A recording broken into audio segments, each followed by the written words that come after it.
Got a 2016 Lexus GX460 with a broken rear door handle. I'm going to show you how quickly and easily we can change this out.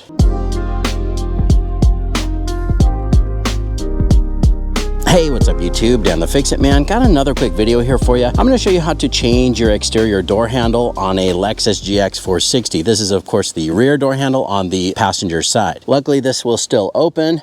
Just have to pull this side. Now in order to get that handle off, we need to take off this interior door panel. And there's just a couple screws and a couple things we need to take off here. We'll start with this right here. This little plastic piece needs to come off. And a little plastic trim tool works pretty well. I don't have the smallest one that I really like to use. But just pry this out, pull on the handle, and just pull that plastic piece out of there.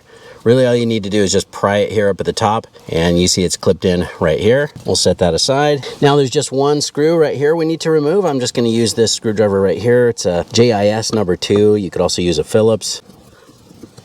We'll set that aside. All right, now we need to take off the armrest, and I'm just going to use this panel trim tool here. Just be careful not to scratch the leather. Just see if you can find an opening and just pry it up.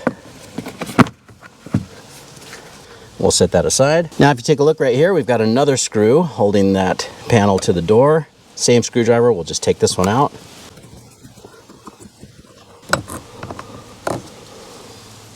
All right, now we can pull the door panel away from the door, and it's just snapped on in several different areas. There's a pretty easy place to grab right down here.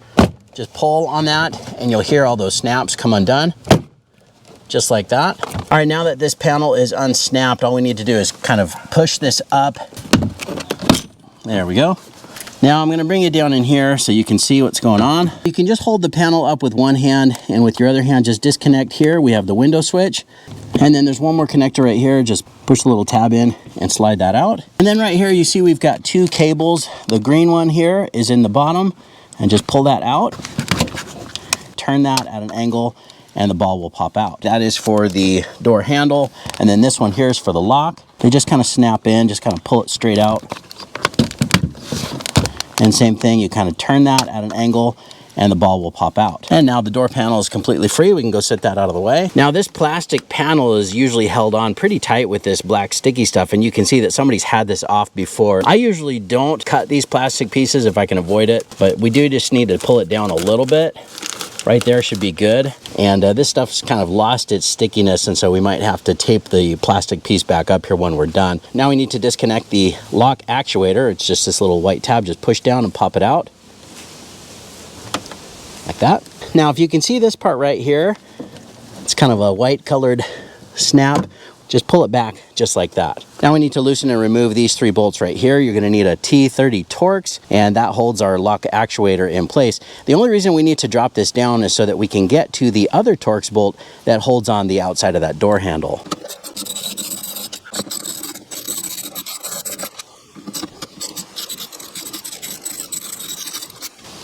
Now with this actuator loose, we can just kind of push it in. Push this part in and just let that drop down just a little bit, because we need to get in through here to get at that other bolt. All right, if I can bring it down in here, hopefully you can see that. There's another T-30 that has to come out. It's not too hard to get. You will need an extension.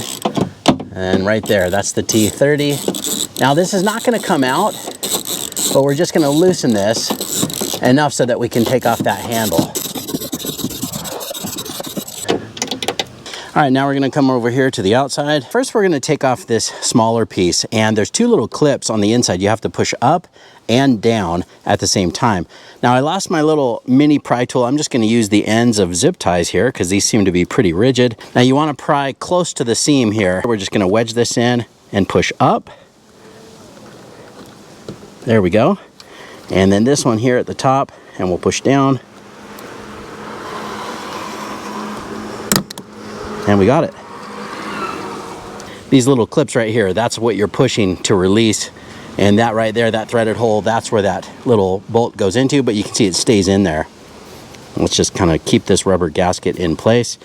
Just be careful here, you know, don't scratch the paint. That's why I tried to use plastic rather than something metal to pry, but we got this piece off. Now for the bigger piece, all we need to do is push that this direction. We got it. Now this is the broken piece right there. Now we're ready for the new one. Now you want to compare the old part with the new part. This design here at the end looks a little bit different. but I think it's still gonna work. Maybe this is a slightly different model, but if we can get this to go in, I think it will work. Let's give it a try. We'll just press this one in, and then we're gonna try to push it back this way. There we go. That's locked in place. Just again, kind of be mindful of this rubber gasket and make sure that that's going on properly. Now here's a little bit of a heads up or a little bit of a warning. When you're buying your parts, you're really gonna wanna double check that you get the right one. So I'm gonna have to reuse the old half because see, the screw hole is completely different. This one is angled, and then we also don't have the clips like we do on the original one here. The new one does not have them. Now this is a really cheap aftermarket part, but it looks like it's gonna work, but we're only gonna be able to use this front piece. Hopefully everything works and operates properly after we get this back together. But because this was the original one and it's still in good shape, this piece luckily was not our issue. We should be able just to line this up and snap it on, and then we can get that screw put back in. Now here you can see that T-30 and just line that up, and you might have to press on this until you get it. Just remember, you're going into plastic, so don't make that too tight or don't overdo it. Now we can reposition the actuator and get these 3 Torx bolts started. I'm gonna try to get my camera in the door here so I can show you. You see that little white piece over there? What we're gonna try to do is line that up with the little metal bar on the actuator so that this works properly. And you can kind of see in there, you see right there? So we do have some visibility here from the side. So first, kind of just get that into the general area, and there I can feel the bar going up, and we'll get that plug lined up. It's kind of a two-handed job. I'm holding the actuator and getting all of these started. But I suggest you don't make these tight until you verify that everything is lined up on the inside. Now I'm going to take you inside and show you. That's what you want right there. Just need to make sure that that lines up before you tighten that actuator. All right, now that that's lined up on the inside, we can tighten the actuator bolts here.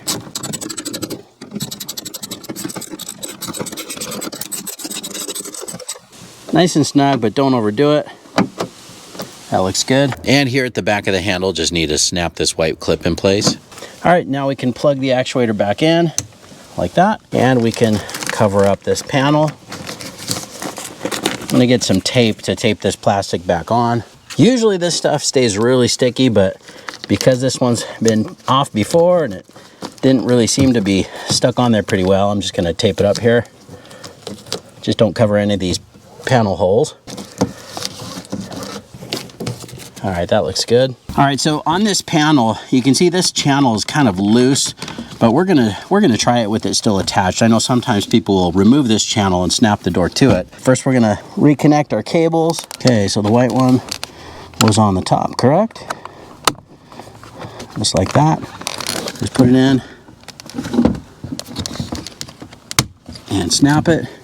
Same with this one here.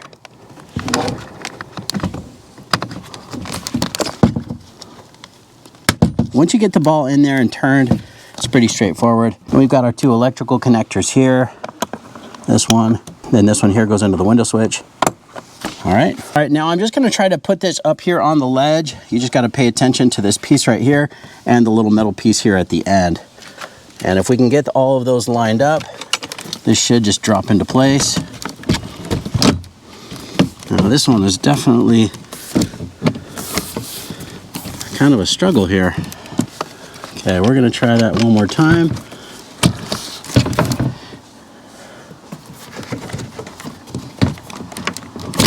Okay, I can see why some people are taking this off ahead of time. I think I'll do the same. See, there's so much play in this, it's really difficult to get it to line up. So luckily there are only 3 snaps here, so let's try it that way. We'll pop this off. 1, 2, and 3. See, there's just these 3 snaps. I normally wouldn't take this piece off, but I think it is easier. Yeah, that was much easier. So we've got this top piece on now, and all we need to do is line this up and snap it in place. But I do want to show you, we still have this hook piece right here. So I should be able to hook this on here at the end, like so, and then snap these pieces on. 1, 2, 3. Perfect. Not how I usually do it, but that worked. Then we can just go around the perimeter of the panel here and snap the rest of these on. There we go. Now it's starting to rain, so I gotta hurry. All right, then we can put the larger screw back in here. And just line up the armrest, line up those snaps and press down. And then this last screw right here, right by the door handle. And then this last piece right here, it helps if you just kind of pull out on the door handle. Line that up in the front and then press it in. And we're done. Now, it's very important to test this before you close the door. First of all, just make sure that your handle works, which this one does. And make sure your child lock is not on in case you do have an issue with the outside handle here. But let's go ahead and test it.